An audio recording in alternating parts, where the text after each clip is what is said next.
Hello guys, welcome to the code definition.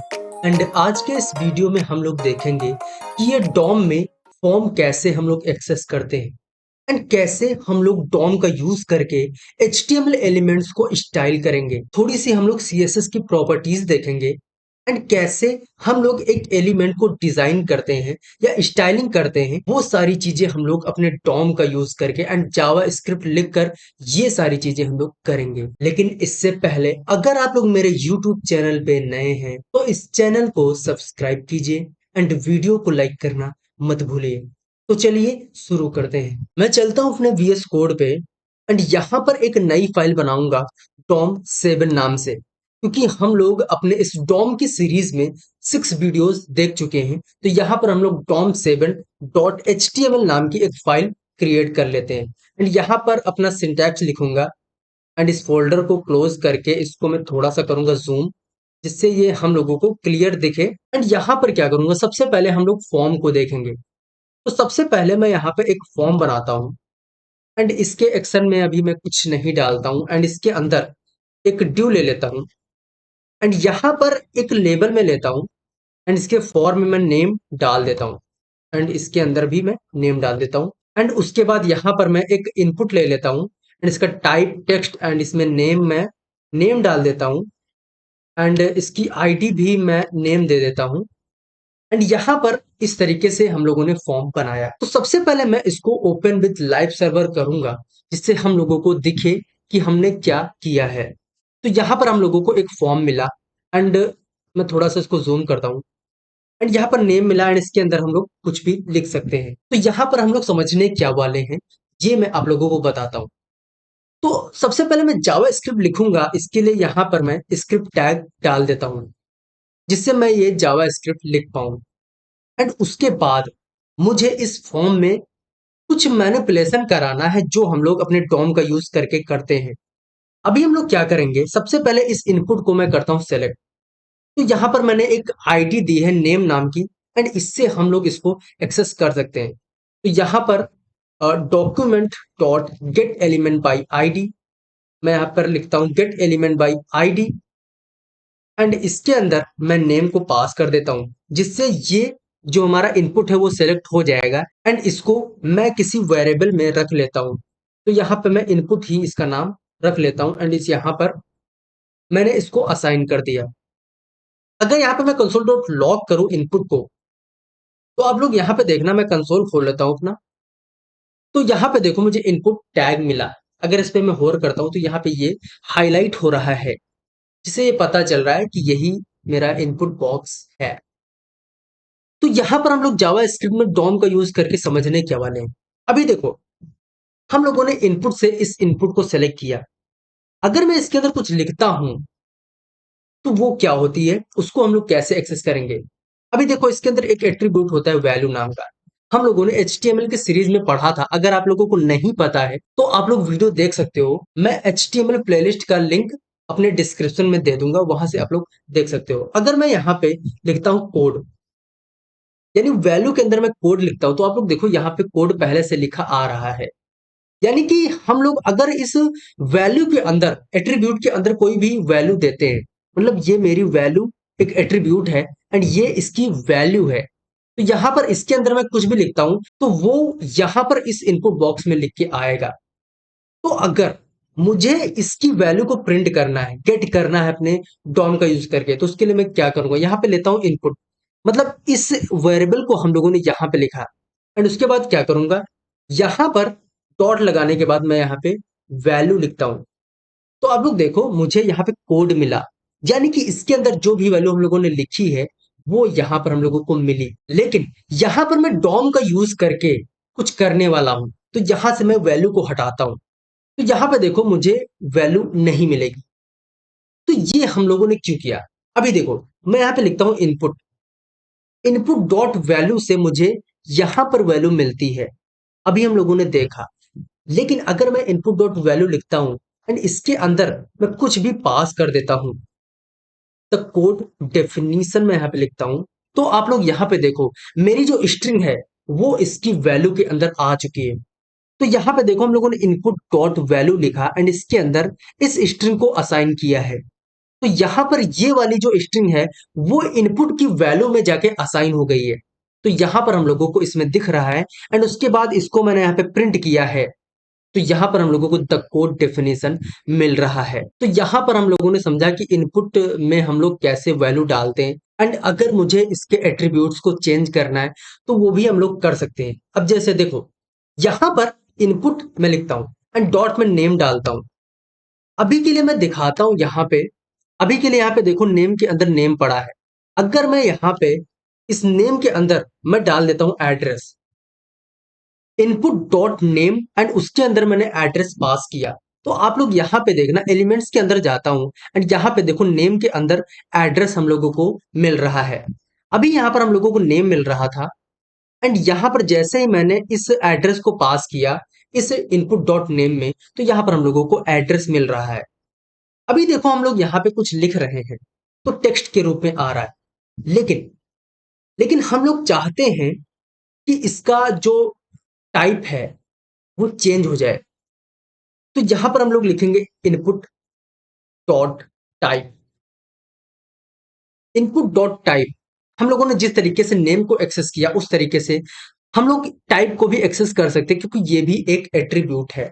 अगर इसके अंदर मैं पास कर देता हूं नंबर, तो यहाँ पे देखना जो इनपुट है उसका टाइप नंबर हो चुका है एंड इसके अंदर हम लोग कोई भी टेक्स्ट नहीं डाल सकते, सिर्फ नंबर ही हम लोग एंटर कर सकते हैं।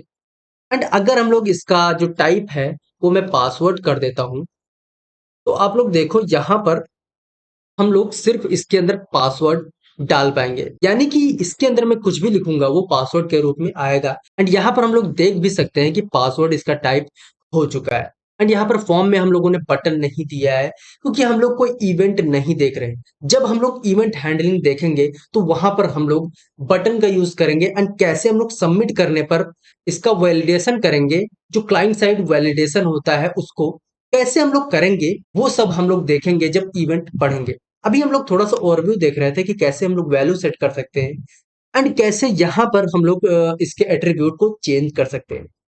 तो यहाँ पर हम लोगों ने फॉर्म को समझा एंड अभी के लिए मैं इसको करता हूँ कमेंट एंड इसको भी यहाँ पे कर देता हूँ कमेंट। अब हम लोग समझेंगे स्टाइल को, यानी कि स्टाइल हम लोग कैसे करते हैं अपने डॉम का यूज करके। तो सबसे पहले मैं क्या करता हूँ, एक कंटेनर बनाता हूँ, यानी कि एक ड्यू बनाता हूँ जिसकी क्लास कंटेनर होगी एंड इसके अंदर दो बॉक्सेस में बनाता हूँ।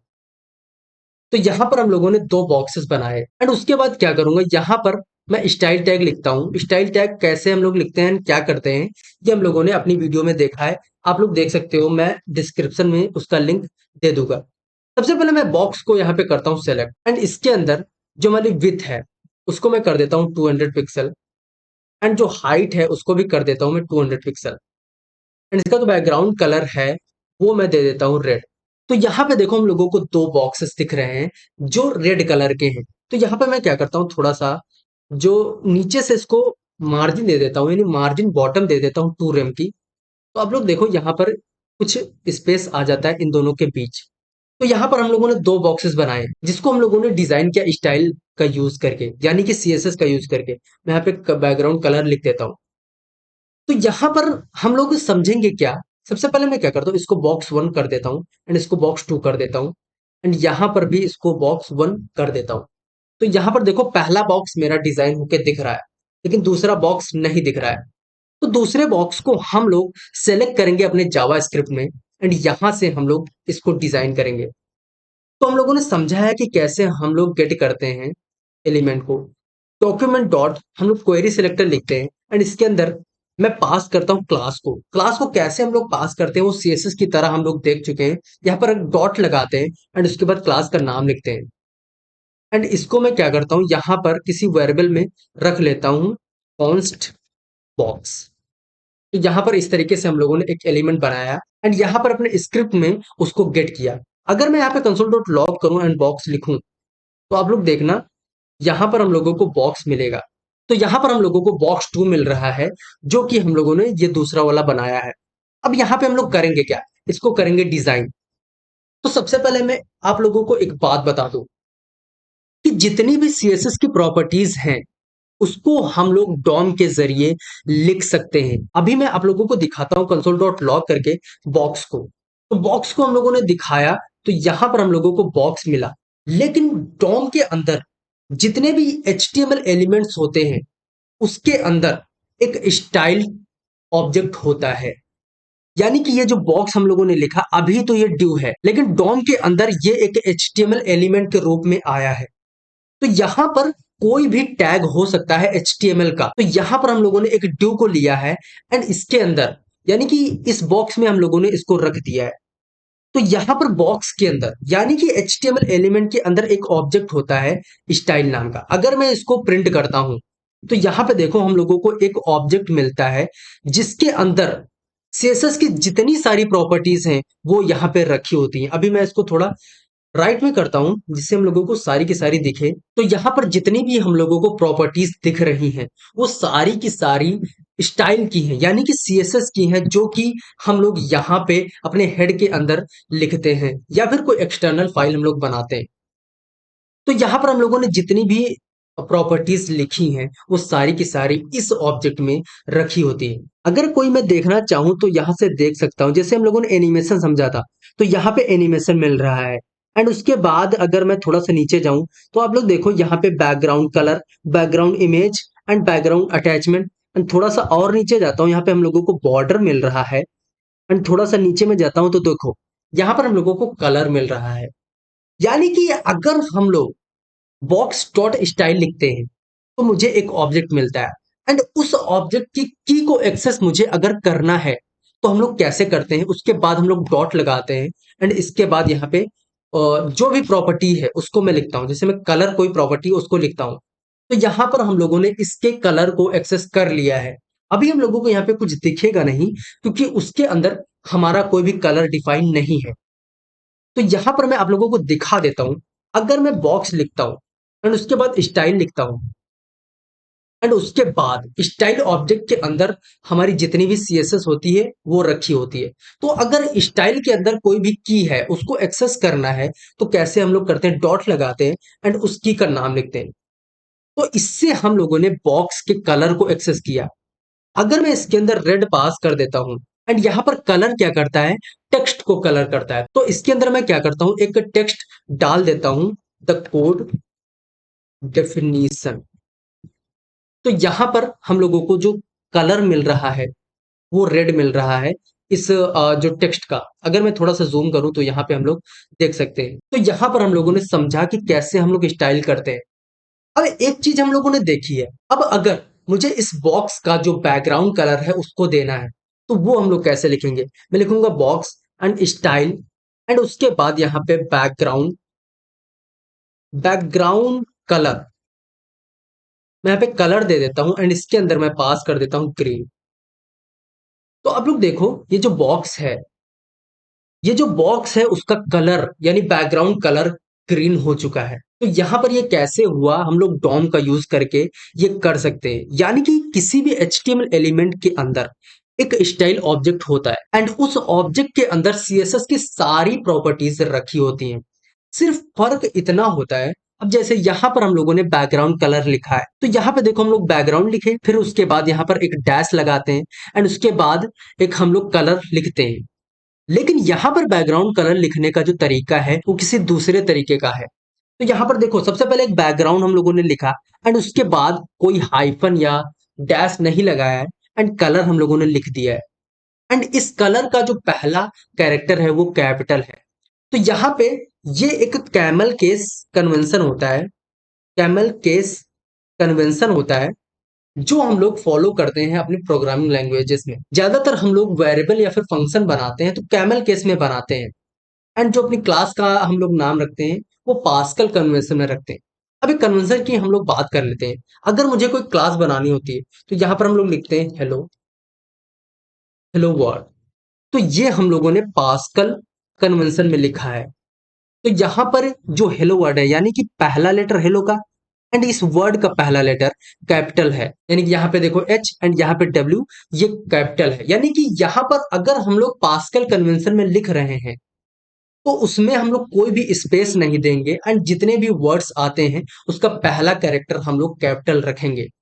लेकिन कैमल केस कन्वेंशन में क्या होता है कि हम लोग पहला जो वर्ड लिखते हैं वो पूरा का पूरा स्मॉल कैरेक्टर में लिखते हैं, एंड उसका जो दूसरा वर्ड होता है उसका पहला कैरेक्टर हम लोग कैपिटल रखते हैं, एंड इनके बीच में हम लोग स्पेस नहीं रखते हैं या फिर कोई डैश हम लोग नहीं देते हैं। तो ये होता है कैमल केस कन्वेंशन। तो यहां पर हम लोगों ने इतना कुछ समझा। अब अगर मैं इसकी विथ देना चाहता हूं तो मैं ऐसे दे सकता हूं, एंड यहां पर box dot style dot with मैं लिखता हूं, एंड इसके बाद यहाँ पे मैं कर देता हूँ 100 पिक्सल। एंड उसके बाद मुझे अगर हाइट देनी है तो यहाँ पर box dot style dot height में लिखता हूँ, एंड यहाँ पर मैं 100 पिक्सल पास कर देता हूँ। तो आप लोग देखो यहाँ पर 100 पिक्सल इसकी विथ एंड 100 पिक्सल इसकी हाइट आ चुकी है।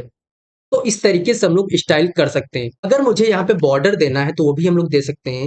यहाँ पे मैं बॉर्डर लिखता हूँ, एंड उसके बाद हम लोग कैसे देते थे अपने सीएसएस में 2 पिक्सल सॉलिड, एंड यहाँ पर मैं कर देता हूँ रेड। तो यहाँ पे देखो हम लोगों को एक रेड कलर का बॉर्डर दिख रहा है इस बॉक्स में, जो हम लोगों ने अपने डॉम के जरिए किया है।